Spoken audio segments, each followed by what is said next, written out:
Entonces, para mirar de pronto en el tema, o sea, también la intimidad es algo que se estudia, se consulta, se pregunta, en aras de hacerlo todo lo más adecuado a lo que Hashem quiere de nosotros, ¿no?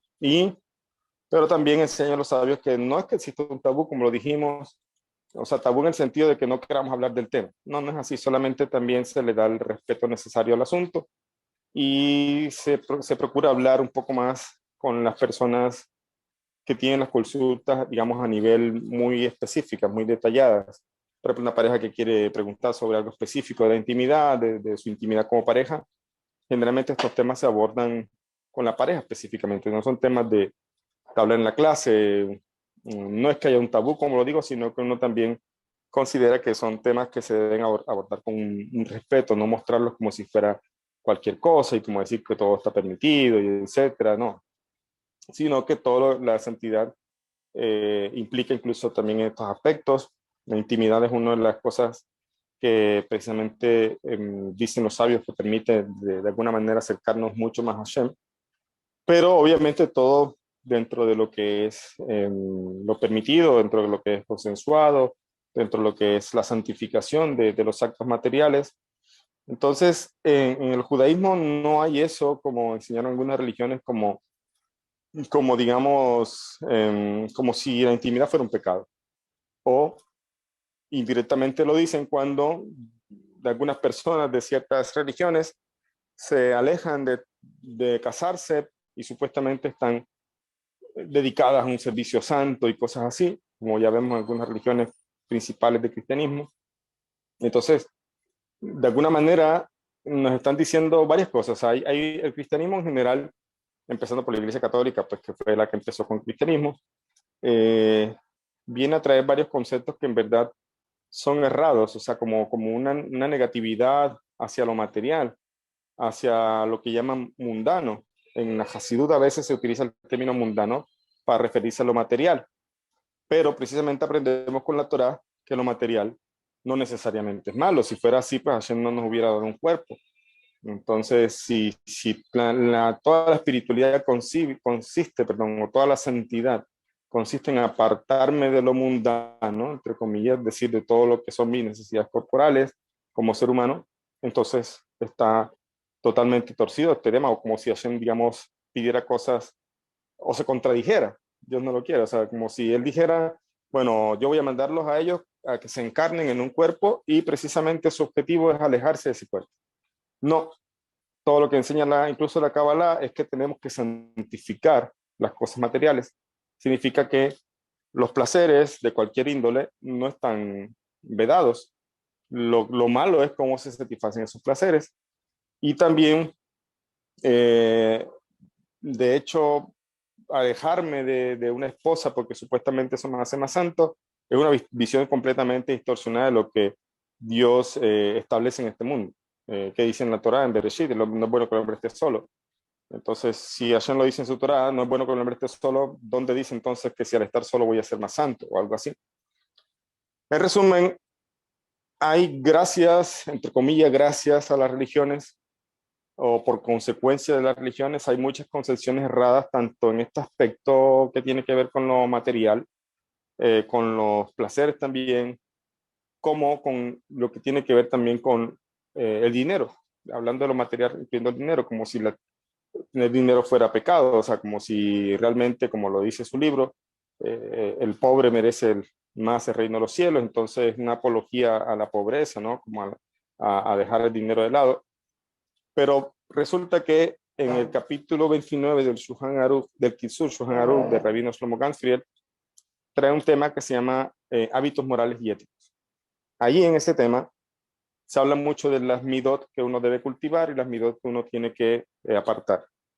En resumen, hablamos de Tikkun Amidot, corrección de cualidades. Y para Tikkun Amidot no se puede tomar ni el camino de la extrema de un lado, extremo de un lado, o el camino extremo del otro. Dicen los sabios, tiene que ser el camino del medio, o sea, el equilibrio. Las cosas con equilibrio siempre son las correctas. No puede irse al extremo, como lo que estamos viendo, como si dinero fuera malo, al extremo de pensar que eso es algo que yo no debería tener, o me siento mal si de alguna manera Dios me está proveyendo Parnasá y cada vez me está yendo mejor en mis negocios, entonces debería mirarlo como algo malo. Si la persona tiene un problema con esto, puede ser precisamente cosas inconscientes que adquirió las religiones. Ahora, pero el otro extremo, dice el Shulchan Aruch, andar persiguiendo el dinero, o sea, como que no tengo vida sino pensando en el dinero, el dinero, el dinero, ese también es extremo. Entonces, por eso dice, no es el extremo pensar que el dinero es malo, que es pecaminoso, dice el Shulchan Aruch, o el otro extremo de pensar que todo es dinero y buscar dinero y ansiar el dinero. Entonces dice, no, estos son extremos. El camino del Tikkun Amidot, de refinamiento de cualidades, consiste precisamente en el camino del medio. El camino del medio implica sabiduría. Es decir, no es malo ni bueno, sino depende cómo lo use. Depende de cómo yo sea sabio en ese asunto. Eso significa ser sabio, el camino del medio. Saber que el dinero se necesita, saber que incluso puedo utilizarlo para invertir en el Olam Abba, o sea, en el Gan Eden, en la resurrección de los muertos. ¿Cómo invierto yo en eso? No me puedo llevar dinero. Ninguna persona se puede llevar dinero a la tumba, ni las riquezas. Ni el rey más rico del mundo, que haya sido más rico del mundo, puede llevarse dinero a la tumba o el oro. Pero hay una manera de invertir en el futuro con ese dinero. ¿Cómo? Haciendo misbot o haciendo gesed, ayudando a los pobres, ayudando a estudios de Torah, ayudando a gente que necesita. Entonces, de esa manera estoy invirtiendo o estoy convirtiendo esa materialidad en algo santo que precisamente voy a tener recompensa en el mundo venidero. Pongo el dinero también, pero también el tema de la materialidad con respecto, salud a todos los que están escribiendo por el chat, con respecto a la intimidad también. O sea, el deseo sexual no es malo, no es pecaminoso que una persona tenga deseos. De hecho, justo estamos estudiando esta mañana con los compañeros judíos que vienen a rezar conmigo. Estamos estudiando de que está escrito en el Shulchan Aruch, en las leyes para nosotros como judíos, que tenemos una obligación de rezar, de estudiar Torah todos los días, de fijar un tiempo de estudio de Torah, porque es una misbah de estudio de Torah. Entonces, está ahí dicho en las leyes de estudio de Torah, que el joven o la persona debe aprovechar todo el tiempo que tiene soltero. No significa que tiene que casarse a los 30, 40 años. De hecho, en Israel la costumbre es casarse bastante joven. Los chicos se casan 20 años, 18 años, o sea, se casan bastante jóvenes. Pero también los padres también, como saben que los hijos desde el principio los están criando, los están teniendo como hijos prestados, vamos a decirlo así, por Akadosh Baruj Hu, son almas que nos encargó. Nuestro objetivo no es tenerlo todo el tiempo. Nuestro objetivo es proporcionar lo necesario para cuando se tengan que ir, educarlos, tanto el tema de educación, también como el tema de económico. Es costumbre en Israel de que cuando el hijo se va a casar ya hay algo económico para ellos, incluso desde jóvenes se les está ayudando a veces en temas de inversiones o lo que sea, ¿sí me entiende? Entonces hay una preocupación por cuando se vayan a ir de la casa, ya tiene de cierta forma algunas bases para poder empezar a vivir como pareja. Entonces una costumbre en Israel, por ejemplo en Israel, una chica de 24 años, sus padres ya están preocupados por ella, porque no ha conseguido esposo. Es muy común ver eso, o sea, entre las familias religiosas, de que una chica de 24 años no ha conseguido esposo, de alguna manera es preocupación para los padres, aflige a los padres. Eso lo vi de cerca con unos vecinos que tuve en Israel, y precisamente tenían hijas ya de esta edad y estaban preocupados, y después están muy felices porque Baruch Hashem consiguieron casarse. Pero esa es la costumbre. Entonces, ¿qué quiero decir con esto? Que normalmente cuando el Shulchan Aruch nos dice a nosotros que debemos aprovechar todo el tiempo que tenemos solteros, no nos está diciendo aplaza el matrimonio, está diciendo es aprovecha todo el tiempo que tienes soltero. ¿Para qué? Para andar en fiestas, para andar conociendo chicas, no, para estudiar Torah. Así establece el Shulchan Aruch. ¿Por qué dice el Shulchan Aruch esto? Dice porque no es lo mismo el tiempo que uno tiene, y los que son casados no, me van a entender, no es el mismo tiempo que tiene un casado que tiene un soltero. Ya el casado la vida le cambia, ya, y si vienen hijos más todavía, ya no va a tener el mismo tiempo que tenía como soltero. Por eso que algunas personas incluso dicen no quiero tener hijos porque me siento bien con mi vida, etcétera, etcétera. Eso también es un poco de egoísmo, ¿ya? Pero el punto es que el Shulchan Aruch dice aprovecha todo el tiempo mientras estés soltero para estudiar Torah. Porque no vas a tener el mismo tiempo cuando te casas. Es una realidad que el tiempo cambia un poco. Pero dice, pero si el joven no puede controlar sus impulsos, o está teniendo deseos, cosas, entonces que se case y estudie casado. Así establece Shohan. No está diciendo que se sienta mal o este joven es un pecador porque está teniendo deseos. No está diciendo eso Shohan. Está diciendo eso es natural. ¿Por qué? Porque eso es parte de esa fuerza que tenemos internamente precisamente para procrear, para tener familia, para cimentar el, el mundo, para generar civilización. Tenemos una tendencia interna que no es mala, pero esa tendencia a precisamente buscar pareja, intimar, crear hijos. Lo que se ha hecho en la sociedad moderna es que como hay métodos anticonceptivos, generalmente la tendencia a buscar pareja es más que todo por el placer. Y es hay una distorsión allí en este asunto.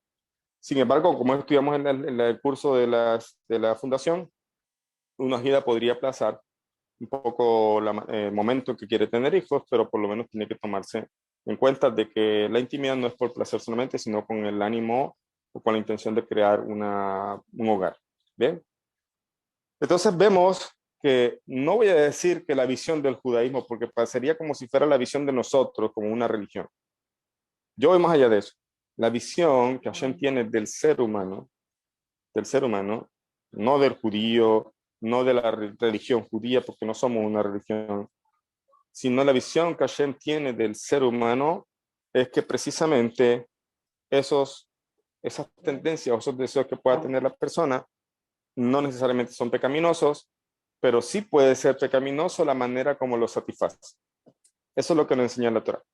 Y hay que sacarse de la mente de que uno se va a sentirse pecador por tener algún tipo de deseo, pero ¿qué dice lo que estamos viendo? Hacerlo de manera permitida, entonces cásate y hazlo con tu pareja, construye un hogar, haz las cosas de manera santa, separa una persona para ti. Entonces estamos viendo que hay mucho de de lo inconsciente, digamos, que las religiones han metido en el inconsciente de las personas, como ese tema de como si lo material fuera malo, y en realidad no es así. Lo material somos enviados a un mundo material para santificar lo material, para hacer las cosas de manera santa. Ok, ahí en el curso estamos mirando, el curso de la fundación, estamos mirando de la parte legal de todo lo que es halajá. Acá, como por eso decía Min Hashamayim, o sea, como dirigido desde el cielo, vamos a hablar un poco desde el punto de vista también Hasidut, no solamente lo legal, sino la santidad que hay en la sexualidad. Y dice aquí, empieza el libro en la página 99, dice, la dignidad de la princesa está adentro, más que en las vestiduras de oro que lleva. Esto lo dice el Salmo 45:15. Y el Rebbe dice otra frase, otra reflexión, dice, si estamos cerca cuando deberíamos estar lejos, estaremos lejos cuando debamos estar cerca. Es una frase muy profunda y muy diciente. El noviazgo, que es la costumbre de las personas que de pronto todavía no han comprendido un poco el tema de su función como creación de Hashem, es precisamente estar cerca cuando deberían estar lejos. ¿Qué significa estar lejos? Pues que hay distancia, hay cosas que no deberían hacer, a menos que estén dispuestos a formar un hogar. Y eso dice, estamos cerca cuando deberíamos estar lejos, vamos a estar lejos cuando deberíamos estar cerca. ¿Qué quiere decir eso? Que vamos a estar lejos cuando en verdad deberíamos estar cerca, que significa matrimonio.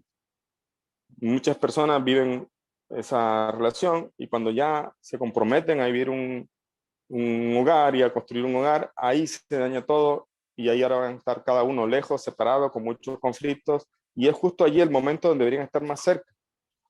¿Ya? Entonces, es una frase que Rebbe enseña muy interesante. Dice, si estamos cerca cuando deberíamos estar lejos, estaremos lejos cuando debamos estar cerca. Y trae una pequeña historia, dice ahí, en una conversación con un psicólogo, el Rebbe expresó una vez la gran necesidad que hay en la sociedad de una conciencia de las normas y límites apropiados de la intimidad. Dijo que esto era necesario para establecer y preservar matrimonios sanos, que son el fundamento de una sociedad sólida. En 1975, el Rebbe pidió a las filiales de todo el mundo de la Organización Femenina de Lubavitch que crearan comités para publicar bibliografía y organizaran cursos sobre intimidad, sobre la intimidad. Entonces pregunta, un título aquí, de manera pregunta, ¿qué son la sexualidad y la intimidad? Dice, respecto a la intimidad, vivimos en una época de crisis. Todos ansían la intimidad y todos están en busca de ella. Y a pesar de esta unanimidad, se ha vuelto un área de gran conflicto y confusión. O sea, todos la están buscando y resulta que es un área de mucho problema. Actualmente, pues. Entonces dice, hay muchas fuerzas en acción. Las normas sociales de sexualidad e intimidad han cambiado mucho desde la así llamada revolución sexual. La nuestra es ahora una sociedad bombardeada por el pensamiento y la imaginería del sexo. Las fronteras en el campo sexual se han borroneado, se han quitado, se han ido borrando. Obviamente es un momento adecuado para revisar nuestra postura ante la intimidad y la sexualidad. ¿Qué es exactamente la sexualidad? ¿Y cuál es el poder que hay detrás de su mística? ¿Qué sentido más profundo tiene en nuestras vidas? ¿Son una y la misma cosa? Intimidad y sexualidad. La revolución sexual, entre comillas, supuestamente liberó a la gente, pero usted es libre o está más esclavizado que nunca a sus deseos, más confundido que nunca o por normas cambiantes. Ese es el punto. O sea, en verdad, esa libertad que se pregona, en verdad no es libertad, es esclavitud. ¿Esclavitud de qué? Esclavitud de los deseos, de ese mal interno que solamente busca satisfacerse. Por eso nosotros analizamos en Pesaj, que de hecho se acerca a la festividad de Pesaj, dentro de poco ya estamos en Pesaj, la salida de Egipto. Y salimos de Egipto de donde éramos esclavos de Paró, del faraón, de Egipto. Y Hashem nos saca de ser esclavos de Egipto, y nos lleva a Sinaí y nos entrega la Torá con tantos misbot. Entonces, ¿qué libertad dice uno? ¿Qué libertad tiene uno? O sea, si al final de cuentas ahora me pusieron más obligaciones. En Egipto no teníamos la Torá. ¿Ya? Entonces ahora soy libre de Egipto, pero me ponen más obligaciones, un montón de misbot. Ahora, ¿qué libertad puedo tener? Precisamente porque los misbot están enfocados a hacernos libres de nuestro mal interno, a controlarnos y a poder, ojalá, erradicar ese mal o subyugarlo de tal manera que no me impida comportarme bien. Entonces, eso es libertad. La libertad que se promueve hoy día es una libertad donde yo puedo hacer lo que quiera, incluso puedo decidir si soy hombre o mujer, cosas así. Eso no es libertad. Eso es estar esclavo a los deseos, estos deseos que precisamente te conducen al pecado. ¿Cuál es la libertad? La libertad es hacer, no suprimir los deseos, porque el rey lo va a decir, suprimir esto, la fuerza sexual es algo tan fuerte que suprimirla es como ponerle, no dejarle escape a una olla a presión. Y vemos el resultado de eso. Solamente analicemos la historia de la Iglesia Católica, todo lo que se ha provocado por supuestamente apartarse y no hacer las cosas como deberían hacerlas.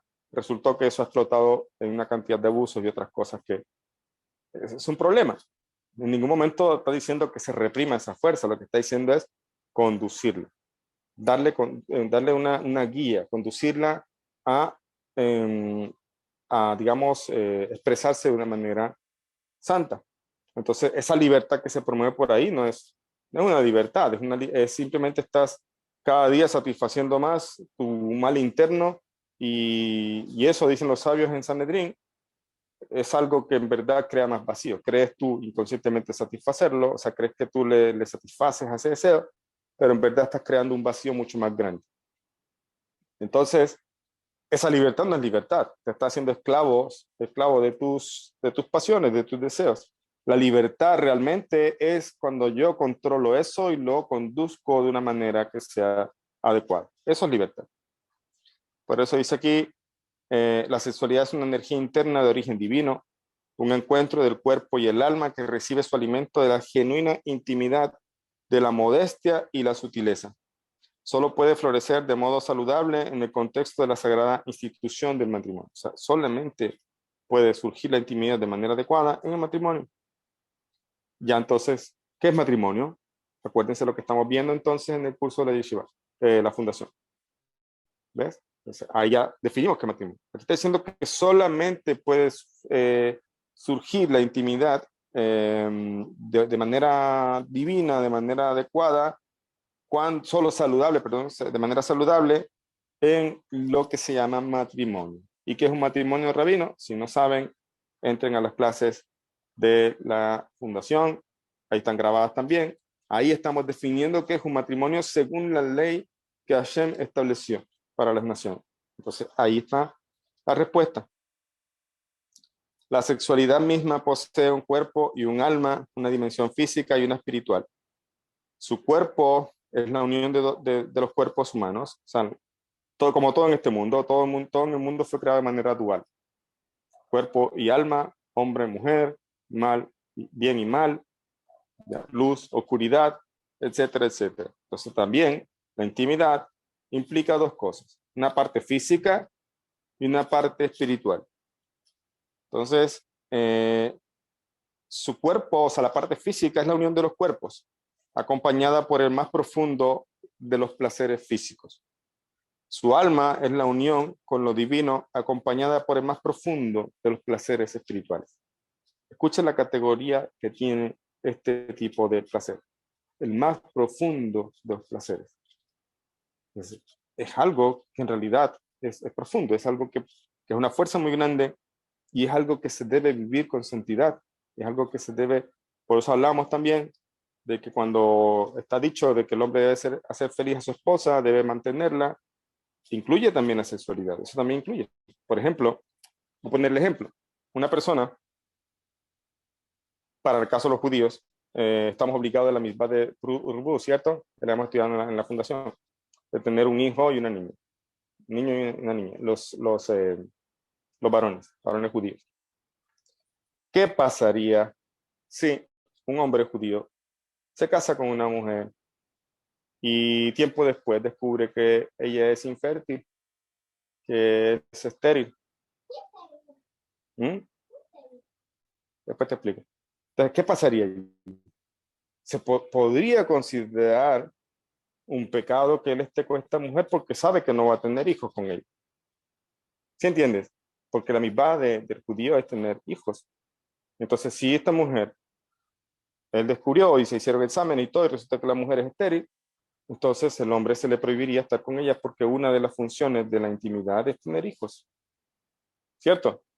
Y no va a tener, tiene la seguridad que no va a tener hijos porque ya hicieron exámenes todos y no van a tener hijos. Entonces se le permitiría a este hombre intimar con esta mujer, ¿o no? Porque al final de cuentas no va a tener hijos. Buena pregunta, ¿no? La respuesta es sí, sí se le permite, porque hay otra cosa implícita en la intimidad y es hacer feliz a la esposa, o sea, el placer. ¿Ves? Pero no un placer mundano así como, es el placer de hacer feliz, de intimar. Y hay un placer, no se puede negar el placer físico. Es lo que está diciendo aquí. Hay una parte física y una parte espiritual. Entonces, también eso que dicen por allí, o que algunas series por allí han puesto, como si la intimidad en los judíos religiosos fuera algo alejado del placer y solamente puramente utilitario para tener hijos, está mal. Eso es una, por eso es que esas series no hay que creerle mucho. ¿Ves? Distorsionan la realidad del pueblo de Israel. O sea, también hay un placer que se vive en pareja, pero se hace con santidad. Entonces, cuando el hombre se casa, tiene la obligación de hacer feliz a su pareja, y eso implica, dicen los sabios, comprarle joyas, mantenerla, lo que estamos hablando, que es lo que a veces no se hace con estos llamados noviazgos.